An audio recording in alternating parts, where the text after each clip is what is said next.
नमस्ते, मैं आपका होस्ट श्री हूँ और आपका स्वागत है प्यार की दास्तान में। तो चलिए शुरू करते हैं हमारी कहानी, जिसका नाम है आखिरी मुलाकात। पिछले एपिसोड में सुने थे कि आराध्या इंस्टीट्यूट की मेंढ थी और रात को वो दोनों टेरेस पर खड़े थे। दोनों के बीच कुछ बात होती है और एक प्यारी सी मोमेंट सीधे आते हैं सुबह के समय पर। सुबह घर में एक शांति सी गर्मी थी। धूप पर्दे से छाकर आ रही थी, जैसे खुद भी इस शादी का हिस्सा बनना चाहती हो। आराध्या कमरे में लाल बनारस की साड़ी में तैयार हो रही थी। साड़ी एक सिंपल डिजाइन की गई थी। हाथों की मेहंदी घेरी हो चुकी थी। उसके चेहरे पर सुकून था, पर आंखों में एक ही सवाल, क्या हम दोनों को यूं स्वीकार किया जाएगा? और दूसरी तरफ सृष्टि सृष्टि भी साड़ी में थी। एक आइवरी और लाल बॉर्डर वाली साड़ी। सृष्टि ने शीशे में खुद को देखा, धीरे से कहा, फाइनली मेरी इंतजार आज खत्म हो रही है। तो टाइम को थोड़ा शिफ्ट करते हैं, आते हैं मंडप की ओर। ढोल बाजा, फूल बिखरे हुए, लोग थोड़े से रुके, फिर धीरे धीरे तालियां बजने लगी। मंडप की ओर दो लड़कियां चलकर आ रही थी, दोनों लाल साड़ी में। दोनों के माथे पर सिंदूर की जगह एक छोटा सा तिलक। किसी ने कहा ये अलग है, किसी ने कहा पर ये प्यार है। बस वही काफी था। सृष्टि पुराने ध्यान मंडप के दूसरे हाथ में हुए आगे बढ़ रहे थे। सृष्टि ने धीरे से पूछा, रेडी?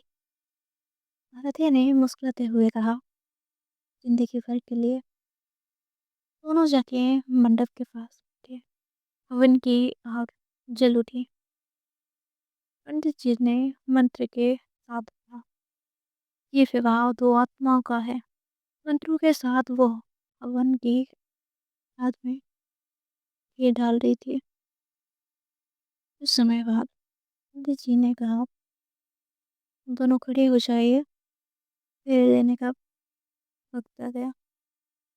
सृष्टि और आराध्या दोनों खड़े हो गए। सृष्टि आगे की और आराध्या पीछे। पहला खया देते वक्त सृष्टि ने कहा, मैं वादा करती हूँ, मैं तुम्हारे सुख दुख में नहीं बल्कि हर मोड़ पर तुम्हारा साथ दूंगी।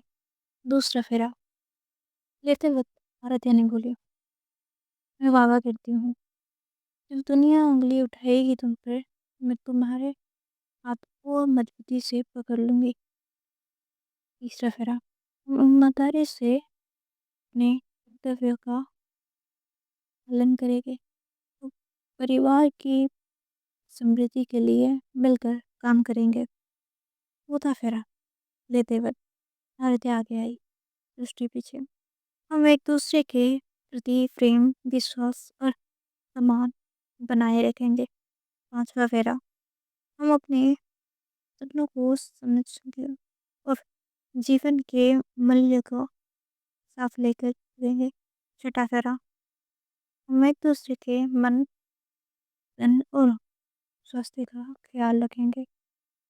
सातवां फेरा हम जीवन भर सच्चे साथी और मित्र बनकर रहेंगे, हर मोड़ पर, हर पल। पंडित ने सिंदूर दिया। इस बार सिर्फ एक हाथ को नहीं, पहले सृष्टि ने आराध्या की मांग भरी। की उंगली कांप रही थी। अब तुम मेरी पहचान हो, उसने कहा। फिर आराध्या ने सृष्टि की मांग भरी। आंसू चुपके से गाल पर बह गए। फिर दोनों ने एक दूसरे को पहनाया कि ऊपर कोई नहीं, बराबर। पंडित जी ने कहा, विवाह संपन्न हुई और आप जाके बड़ों की आशीर्वाद ले लो। सृष्टि और आराध्या दोनों पहले आराध्या की माँ के पास गए, आशीर्वाद लेते हैं। आराध्या की माँ की आंखों में आंसू थे। दोनों को हक कर लिया। तुम दोनों हर वक़्त खुश रहो, बस ये मेरी दुआ है। फिर दोनों सृष्टि की माँ की तरफ से, सृष्टि की माँ, तुम दोनों हर वक़्त खुश रहो, किसी की नज़र ना लगे, तुम दोनों की जोड़ी हर वक़्त सलामत रहे, ये कहकर गले लगा लिया। आशीर्वाद लेने के बाद वो दोनों घर पर जाने के लिए तैयार हो गए। गाड़ी में बैठे और उसी वक़्त आराध्या ने पीछे मुड़कर मंडप को देखा, फिर सृष्टि को हाथ पकड़ लिया। राजा की आंखों में आंसू। आराध्या, अब हम सिर्फ पैर नहीं, जिम्मेदारी बन रहे हैं। गाड़ी चली। मंदिर से वो घर की तरफ जा रही थी। बाकी लोग मंदिर से सीधे घर पर चले गए थे। उनकी शादी के साथ भी कुछ रस्में बाकी है, इसलिए सब लोग घर पर पहुंच चुके थे। वो दोनों थोड़ी देर बाद ही घर पर पहुंचते हैं। दोनों घर के द्वार पर खड़े होते हैं। सुशी की माँ आरती की थाली लेकर खड़ी थी। वो आरती करते हुए दोनों को अंदर आने के लिए बोलती है और अंदर आते वक्त सुशी की माँ ने दरवाजे के सामने पर एक लोटा रखा जिसमें चावल रखे गए थे। आरती को कहा कि उस लोटे को थोड़ा सा धक्का देने के लिए। ये रस्म के बाद वो दोनों घर के अंदर आते हैं। दोनों को बिठाया जाता है क्योंकि उसके बाद फिर कुछ रस्में बाकी है। तो आज के लिए इतना ही, आगे जानेंगे क्या होगा। जय।